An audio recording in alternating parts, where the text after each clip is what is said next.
আসসালামু আলাইকুম। আশা করছি আপনারা সবাই ভালো আছেন। আমরা প্রতিনিয়ত নানা ধরনের ভিডিও নিয়ে আসি। আজকেও একটি ভিডিও নিয়ে আসলাম। আজকের ভিডিওটি মূলত যারা আইফোন ইউজার আছেন তাদের উদ্দেশ্য নিয়ে।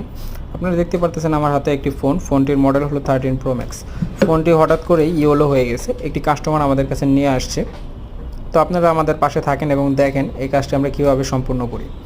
মূলত যারা আইফোন ইউজার আছেন তাদের ফোন হঠাৎ করেই হোয়াইট হয়ে যায় বা ব্ল্যাঙ্ক হয়ে যায় বা ইয়েলো হয়ে যায়। যারা এরকম সমস্যা নিয়ে আছেন তারা সরাসরি আমাদের সাথে যোগাযোগ করতে পারেন। আমাদের সাথে যোগাযোগ করলে অল্প সময় এবং লং লাস্টিংভাবে এই কাজটি আপনি কমপ্লিট করে নিয়ে যেতে পারবেন। তো আপনারা আমাদের অনেক ভিডিও দেখেছেন, তো এই ভিডিওটি দেখেন আমরা কীভাবে কাজটি সম্পূর্ণ করে ফেললাম এবং ফোনটি আগের মতো হয়ে গেছে। তো আপনারা যারা এরকম সমস্যা নিয়ে আছেন তারা সরাসরি আমাদের সাথে যোগাযোগ করবেন এবং ভালো থাকবেন সকলে। আল্লাহ হাফেজ।